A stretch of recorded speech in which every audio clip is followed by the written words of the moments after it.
আমরা আন্দোলন সমর্থন নোয়াখালী জেলা ব্যাপী আমরা ছাত্ররা মিলিত যে সম্মেলন ডেকেছিলাম, এখানে আমরা পুরো নোয়াখালী যারা আমাদের সমাজে সাড়া দিয়ে এসেছেন সবার পক্ষে থেকে আমি কৃতজ্ঞ জানাই এবং সবাইকে আমার পক্ষ থেকে নমস্কার জানাতেছি। আমরা কোনো পার্টি না, কোনো দলীয়, কোনো বিরুদ্ধে না, কারো প্রতিপক্ষে না। আমরা সরকারের কাছে, নতুন অন্তর্বর্তী সরকারের কাছে দাবি করতেছি আমাদের হিন্দু ভাইদের, বোনদের, মা বাবা, সমাধান ছাত্র সমাজের উপর যে হামলা, লুটপাট, সবচেয়ে বন্দি পাহারা, আমরা যেন এটা না দেওয়া লাগে। আমরা সুন্দর একটা দেশে, বাংলাদেশে বসবাস করতে চাই, সবাই ভাই মুসলিম সবাই মিলে। আমরা স্বাধীন দেশ, আর পাশে দেখছি এরকম বিভিন্ন দোকান থেকে আলু, পটল, ঝিঙ্গা থেকে শুরু করে সব নিয়ে চলে যাচ্ছে, কোথাও অগ্নিসংযোগ হচ্ছে। এটা কোন ধরনের স্বাধীনতা? সুতরাং আমি এটা বলতে চাই, আমার পিতৃপুরুষ তারা স্বাধীনতার যুদ্ধ করেছেন। এই বাংলাদেশকে নিরপেক্ষ দেশ হিসাবে হিন্দু, মুসলিম, বৌদ্ধ, খ্রিস্টান সবাই যেন এখানে নিরাপদভাবে বাস করতে পারে, সেজন্য তারা যুদ্ধ করেছেন। রাস্তার পাশে গাছ আছে, আপনারা গাছগুলো নষ্ট করবেন এবং আমাদের মতো ভাইয়েরা লাগিয়েছে, আমাদের মতো ভাইয়েরা লাগিয়েছে। আপনারা হাতে ঘুমা যাচ্ছি, আপনারা গাছগুলো থেকে সরে দাঁড়ান, এগুলো আমাদের ছাত্র ভাইয়েরা লাগিয়েছে। আমার দেশ না, এটা আমার দেশ, এটা আমার বাংলাদেশ। আমি কেন ইন্ডিয়া যাবো? এটা এই দেশে ভারত চার, ভারত চার দেশ। না উপর থেকে না হলে এখানে গাছগুলো না হলে নষ্ট হয়ে যাবে। সবাই আমরা বসি, সবাই ছড়াই, সবাই ছড়াই। আমাদের দল বলবে আমরা দল করে আমরা সনাতনী হয়ে এই দেশে সুন্দরভাবে সুন্দর মতো বাঁচতে চাই। আমাদের সন্তানদের নিয়ে আমরা আমাদের সন্তানেরা এই কোটা আন্দোলন নিয়ে গেছে। কেন আজ আমরা সংখ্যালঘু হয়ে আমরা মন্দিরগুলো পাহারা দিতে হচ্ছে, আমাদের বাড়িগুলো পাহারা দিতে, আমরা আজকে 5টা দিন 6টা 7টা সপ্তাহ আমরা একটু ঘুমাতে পারতেছি না। সেই জন্য আমাদের সন্তানদেরকে রক্ষা করার জন্য আমরা রাস্তায় নেমেছি। আমাদের প্রশাসন কিভাবে আমাদের যে নতুন যে তত্ত্বাবধায়ক সরকার আসছে, তিনি তত্ত্বাবধায়ক সরকার আসছে, উনি আমাদের কিভাবে দেখেন সেটা ওনার আমরা বাঁচতে চাই এই দেশে, আমরা এই দেশ ছাড়ি যেতে চাই না। আমরা এই দেশের জন্ম, আমরা এই দেশে মরবো, আমরা কেন যাবো?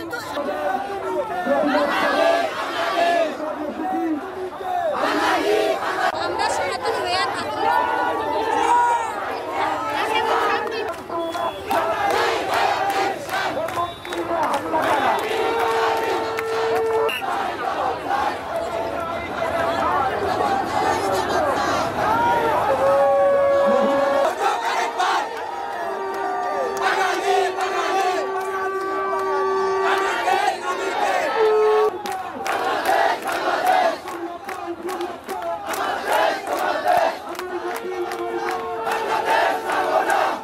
আমাদের মুসলিম ভাইয়েরা যেখানে আজকেও আমাদেরকে বিভিন্নভাবে সাহায্য করছে, নিরাপত্তা দিচ্ছে, আমাদের মঠ মন্দিরগুলো তারা পাহারা দিচ্ছে।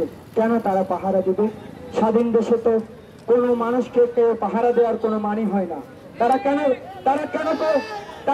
কষ্ট করে আমাদের মন্দিরগুলো পাহারা দেবে? স্বাধীন দেশে তো আমরা সবাই রাতে নিশ্চিন্তে যেন ঘুম যেতে পারি, দেশটা তো তার জন্যই তো স্বাধীন হয়েছে।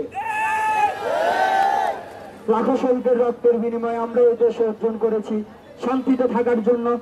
ভ্রাতৃত্বের যে বন্ধন, যে পূর্বপুরুষ থেকে দেখে এসেছি, যে তাদের সাথে আমার ভাইদের সাথে, আমার মুসলিম ভাইদের সাথে, আমার খ্রিস্টান ভাইদের সাথে, আমার বৌদ্ধ ভাইদের সাথে যেভাবে আমাদের সম্প্রীতির যে মিলন মেলা বলা চলে আমাদের বাংলাদেশকে, সে সম্প্রীতির মিলন মেলায় যে কোনো একটি কুচুক্তি মহল, একটি গোষ্ঠী তারা সেটি চায় না। তারা চায় অরাজকতা, দেশে অশান্তি। প্রথমেই আমি গত এই যে সংস্কার আন্দোলনে যে সমস্ত ব্যক্তিরা যারা নিজের প্রাণ দিয়েছেন তাদের উদ্দেশ্যে আমরা প্রার্থনা করবো। সবাই একবার হরে কৃষ্ণ মহামন্ত্র জপ করুন। হরে কৃষ্ণ কৃষ্ণ কৃষ্ণ হরে হরে, হরে রাম রাম রাম হরে হরে। শুধু সনাতন ধর্মাবলম্বী আমরা অত্যন্ত দুঃখ ভারাক্রান্ত মনে আজকে এখানে আসতে বাধ্য হয়েছি। কারণ কি, আজকে বাংলাদেশের যে পরিস্থিতি, যে বিশৃঙ্খল অবস্থা, যেখানে আমার মা, আমার ভাই, আমার বোন যারা সুরক্ষিত নয়, সেটা আমাদের হৃদয়ে একটা গভীর রেখাপাত তৈরি করেছে। আপনারা জানেন বাংলাদেশের অন্য প্রান্তে আমার ভাগ্নে, দুই ভাগ্নে যারা কলেজ পড়ুয়া, তারা এই ছাত্র আন্দোলনে তারা সংগ্রাম করেছে, কিন্তু আজকে এই বিশৃঙ্খল পরিস্থিতিতে এই আন্দোলনের পরেও তারা এখন নিজের ঘর পাহারা দিচ্ছে। এর চেয়ে আসলে দুঃখজনক আর কিছু হতে পারে না। আর এটা কি আমাদেরকে কেন অন্যের দ্বারা পাহারা দিয়ে থাকতে হবে? আমরা দেখেছি কোন একটা মেয়েদেরকে সাধারণত অবলা হিসেবে জানা হয়, তাদেরকে একটা স্ক্যাটার্ড দিয়ে কোন একটা শেল্টার দিয়ে অন্যত্র নিতে হয়। আমরা কি এরকম অবলা? আমরা অবলা না। আমরা সনাতনীরা এক সময় বাংলাদেশে এই ভূখণ্ডে মহাভারতের মধ্যে 100% ছিলাম। ইকবিরউদ্দিন বিন বখতিয়ার খলজির সময় মাত্র 18 জন সৈন্য এসে আক্রমণ করে। ওই সময় থেকে আস্তে আস্তে হতে হতে আমরা আজ সংখ্যালঘু একটা তকমা ধারণ করেছি। এই সংখ্যালঘুটা মানে কুরুক্ষেত্রের যুদ্ধের সময় পাণ্ডবদেরকে সংখ্যালঘু হিসেবে করা হয়েছে, কিন্তু তাদের পাশে ছিল শ্রীকৃষ্ণ। এখন আমরা ধর্ম ধ্বজা ধরবো, ধর্মের কল বাতাসে নড়ে, সেটা আমরা প্রমাণ করব আমাদের একতার মাধ্যমে। আর একবার কোন আক্রমণ, জিরো টলারেন্স, জিরো টলারেন্স। এই মুহূর্তে আমরা সবাই এক হব, সবাই এখানে কোনো মতামত ভেদ বা কোনো কিছু থাকবে না। আমাদের যে ভাইয়েরা, আমাদেরকে আমরা অসংখ্য ধন্যবাদ জানাচ্ছি, যারা মুসলিম ভাইয়েরা, বিভিন্ন ভাইয়েরা যারা আমাদেরকে বিভিন্ন পাহারা দিচ্ছেন, কিন্তু এই পাহারা দিয়ে আমরা রাখতে চাই না। আমাদের এমন একটি মন্দিরগুলো যাতে সুরক্ষিত থাকে, এজন্য প্রয়োজন ফোর্স যদি দরকার হয়, সেই ফোর্স থাকবে। এই বাংলাদেশটা সবার হোক, ধর্ম থাকুক অন্তরে, মসজিদেতে আজান বাজুক, ঘন্টা বাজুক মন্দিরে, সবাই একমত। আমি কোন বক্তব্য দিতে আসিনি। আজকের এই প্রোগ্রাম আমাদের সনাতনী ছাত্র ভাইদের আয়োজনের প্রোগ্রামটা হয়েছে। শুধু আমি একটি মেসেজ দিতে এসেছি, সেটা হচ্ছে গিয়ে আমাদের নোয়াখালী শহরে থেকে শুরু করে সারা নোয়াখালী ব্যাপী যেই ইসলাম ধর্মাবলম্বী ভাইয়েরা আমাদেরকে সহযোগিতা করেছেন এই ক্রাইসিস মোমেন্টে এবং আমাদের মন্দির পাহারা দিয়েছেন, তাদের জন্য একটি জোরে করতালি দেব। ঠিক আছে, আমরা সবাই বাঙালি, আমরা একসাথে থাকবো এবং আমরা একের কাঁধে হাত রেখে চলবো।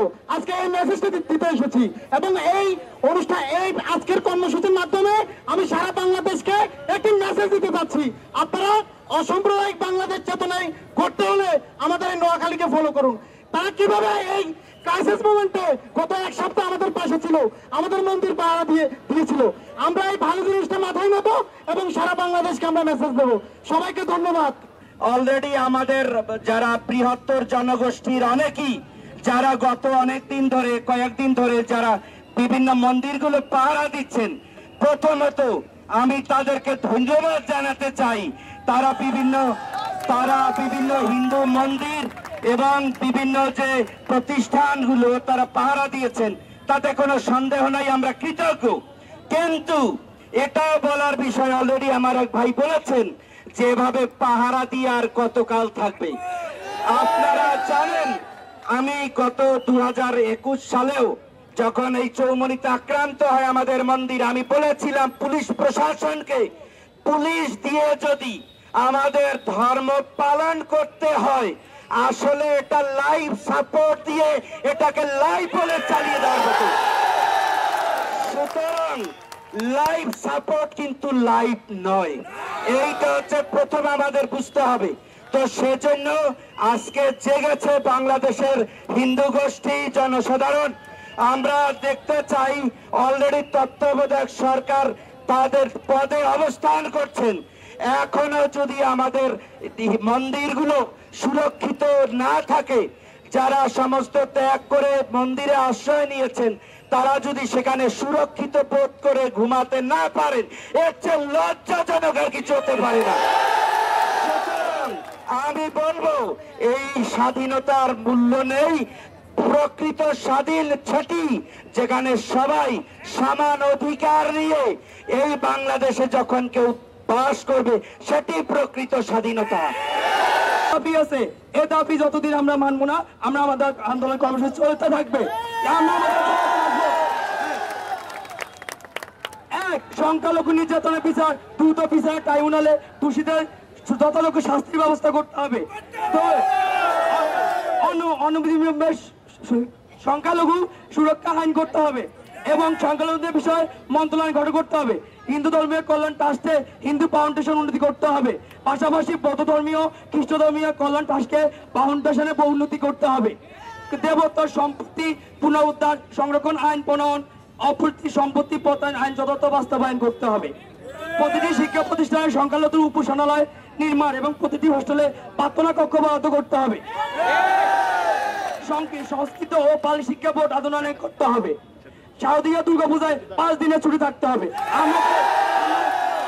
আমরা খেয়াল করেছি যে আমাদের শারদীয় দুর্গাপূজায় আমাদের যে ভাড়া বড় দাদারা থাকে, তাদের অফিসে সর্বোচ্চ 2 দিন থেকে 3 দিন ছুটি দেওয়া হয়। তাতে তারা শান্তি মতো এক বছরে একটি মাত্র অনুষ্ঠান সুন্দর করে করতে পারে না। আমরা চাই আমাদের আন্দোলনটা, আমাদের 8 দফা দাবি যতদিন মানা হবে না ততদিন আমার কর্মসূচি চলবে, এবং আমরা আমাদের স্বাধীন বুকে আর কোনো বাড়িতে হামলা চাই না। আমরা দাঁড়াবো এবং এই সব হামলার কঠোর প্রতিবাদ চাই। আর সবাই নিজ নিজ দায়িত্বে নিজ নিজ বাড়িতে কেন পাহারা দিয়ে থাকবেন। আমরা চাই শান্তিপূর্ণ। তারা আমাদের ভাই, তাদের সাথে কোনো আমাদের বিভেদ নাই। আমরা অলওয়েজ তাদেরকে ভালোবাসি, তারা আমাদের ভালোবাসে। অসাময়িকদের বাংলা, অসাম্প্রতিকতার বাংলাদেশ আমরা সবসময় দেখে এসেছি। তুমি কে আমি কে, তুমি কে আমি কে, জয় শ্রীরাম।